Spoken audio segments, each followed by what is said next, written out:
Now we are back on the stage in our InnoDex program.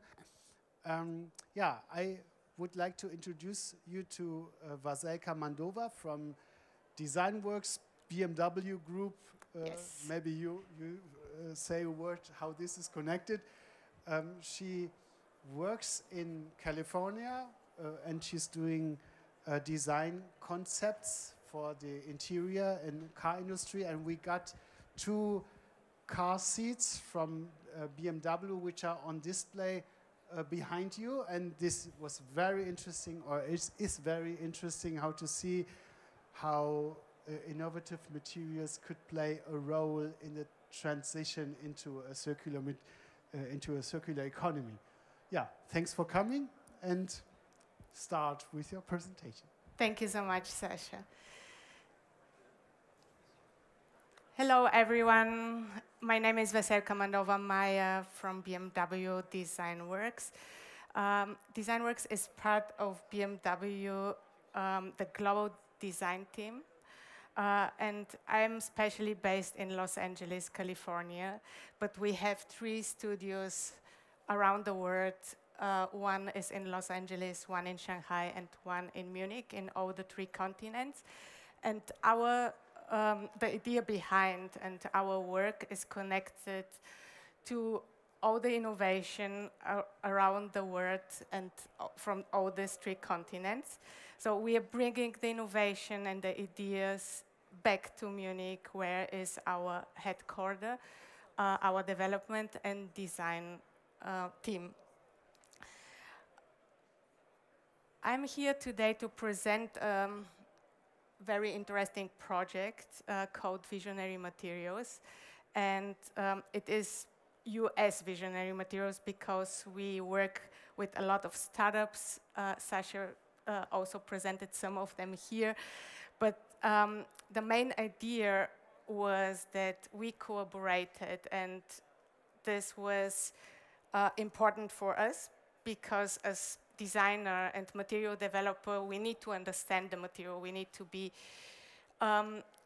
there when something is created and begins, just to be also able to react, to be part of this development. And I brought something today which was very important to us. This is a very interesting term called moonshot thinking. Moonshot thinking is coming from the Bay Area, actually from the tech industry, and is describing the idea when we choose to change something, to take huge problems and to propose new creative solutions. And the result of this idea is actually not only 10% improvement, but 10-time impact of the problem. So we are resolving the problems in a different ways. So with this in mind, we started to change our mindset and as designer to think differently. We thought we need to take a risk for this project. We need really to work with the makers. We need to design in experimentation. We need to co-create together. We did a big research and we met a lot of makers and companies, and we wanted to be hands-on. We went on a hands-on discovery with them. And we started to believe in small company because everyone who is coming from the startup scene is saying we need you big companies to be able to realize our ideas, and we were there to help, and we are there to help as well. So we learned from different industry. We think we found also some of the next generation companies we would love to work with.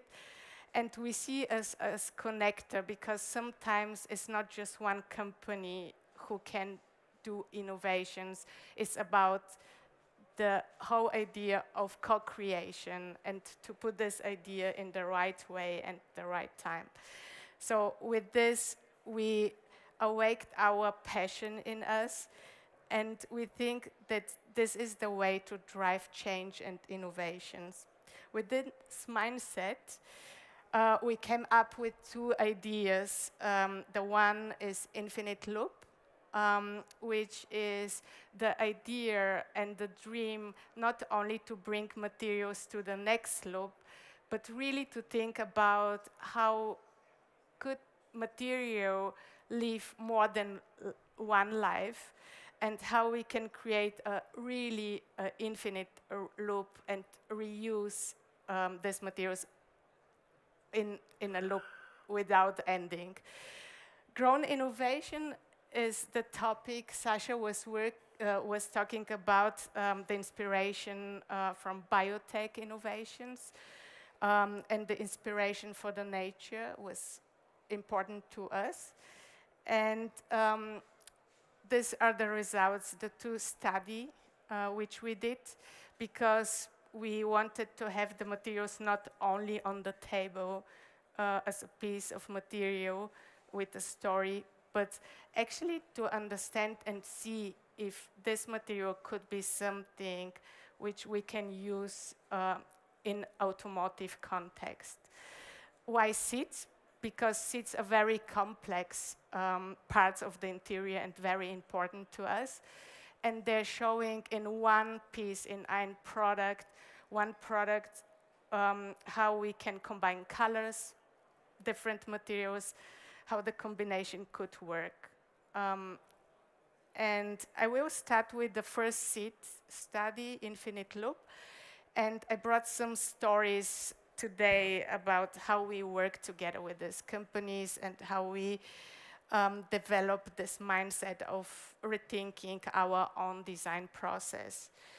The first seat is introducing two main topics. The first one is composite material, is a recycled core material.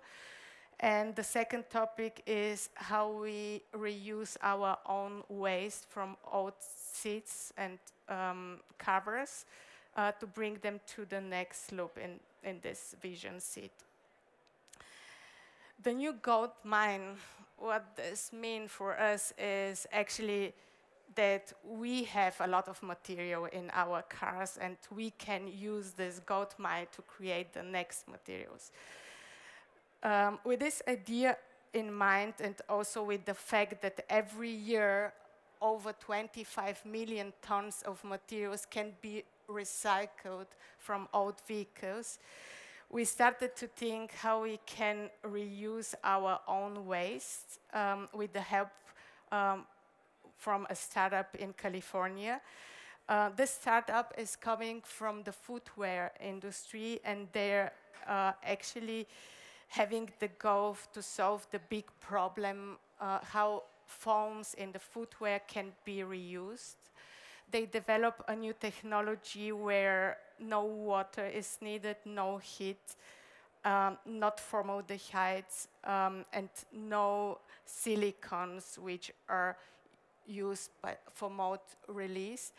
So with them together, we started to think about and brought some materials, and we developed part of the seat.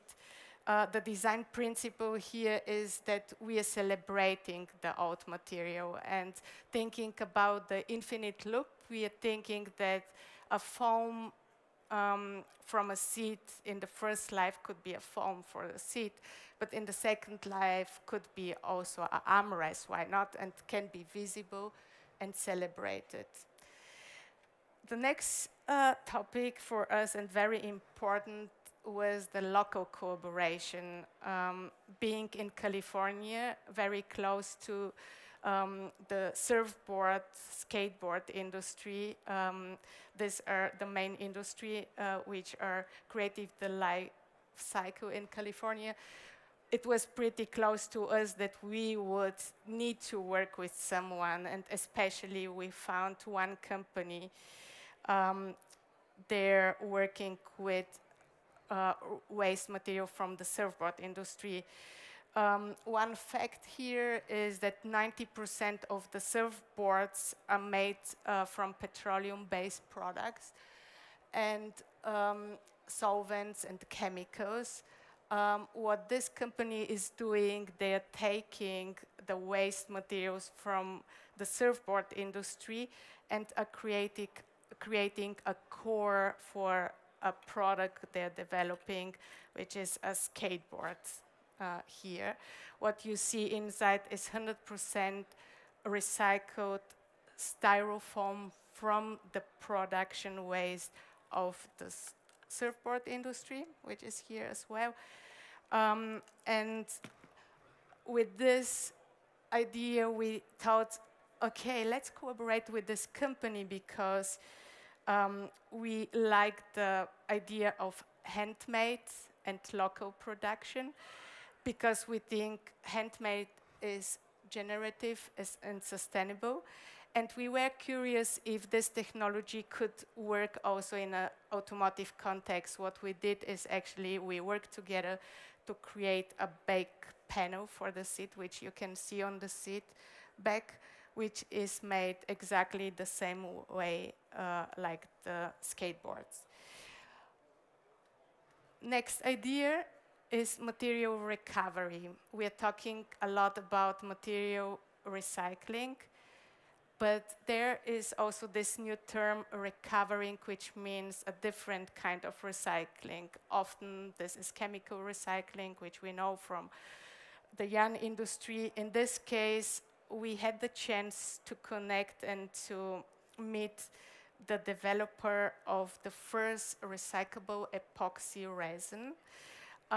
This innovation was born in California, in the Bay Area 10 years ago, and nobody was interested to this time. But now this technology is scaled in order to recycle wind turbines.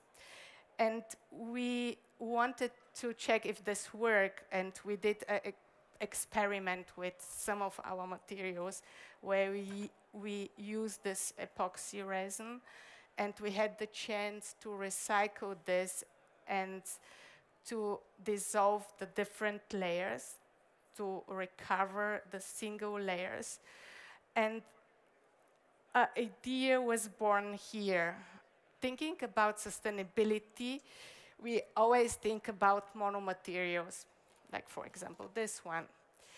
But sometimes we need composite materials in order to achieve certain properties. With these technologies and new technologies, we are able now really to build in layers and to recycle. And the good thing is that this recyclable resin could be used in the next life as a material for injection molding parts, which is great. So we use this material also in our back panel to show, again, one new innovation. I'm coming now to the second part and the idea of grown innovation. Sasha was talking a lot about biomaterials, and we see the tendency that this is also a big topic, especially in the US, but coming in Europe as well. We had the chance to collaborate with different startups, and these are the three main topics we are showing in this seed-grown innovation. The first one is plant-based wood substitute, which is hemp wood. We heard about this as well. We work with a bacteriocellulose company, a startup from New York, to showcase possible ideas to replace materials like leather and to think about man-made materials. And the third one is the 3D print on textile, which is showing a lot of possibility. How could we rethink the building process today? Growing and scaling. All these materials, and especially the bacteriocellulose I'm showing here, are born in a lab. So they're really small. the first piece we had is like this size. I asked the company, can we have some material? I need to do a seat, and I really want to showcase this material. And they said, we need 3 weeks. 3 weeks? I never had this before. We always need months to create something and to deliver and to develop. This material was grown in 14 days in the lab in New York and was sent to us to build a seat. We're showcasing this on 2 parts of the seat. And we were pretty interested because it's not only grown in 14 days, it's also biodegradable and can biodegrade in 5 to 15 years. And this new process is a new inspiration for us. We want to understand what is possible from here. And we know that the lab version is not the one we will bring in serious production, but we are working on this. And we want to understand how we can get there. Inspiration from nature is the next topic, again related to the hemp wood, which is amazing materials grown within 120 days. Could be also grown in different climate zones and locations in the world. Hemp removes CO2 footprint, we heard about this, from the atmosphere, and is bringing this to the soil, so it's regenerative in the same time, and is 100 times faster growing and 20% stronger as oak, which means we have to deal with something very special, and we work with a company in Kentucky. They're the experts in hempwood. We not only work with a company which is creating a sustainable regenerative material, but the production they have is using their own waste from the production into the and is bringing the energy for the machines they're using. So in this case, we have a very interesting combination of process and material. We use this for one of the back panels on the seats.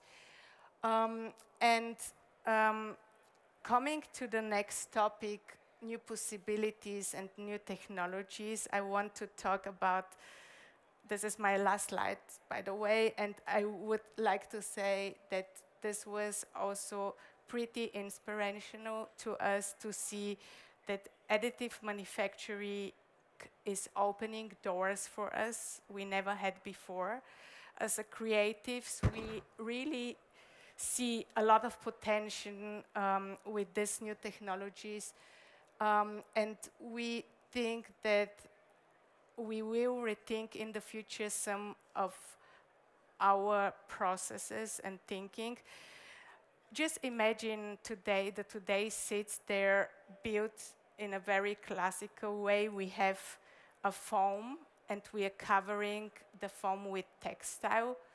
In this case, we were thinking, what if the foam is 3D printed and is our decor, and the fabric is our base where we're growing the 3D print.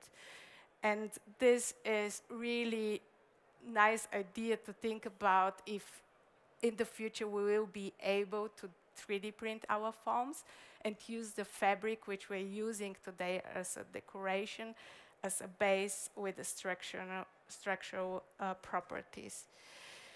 This is my last slide. I talk a lot about the seats, but we created also a lot of small samples and material just to understand everything we are doing. And I want to thank you again, everyone who is helping here, and thank you for your interest I will be here next to the seats in the next few minutes. If you have any questions, please feel free to come and ask me. Thank you so much. Yeah, do you have questions now? Otherwise, maybe you follow her to the seats and have a look to the materials. Yeah? Thank you, Thank Sasha. you. Thank you for coming.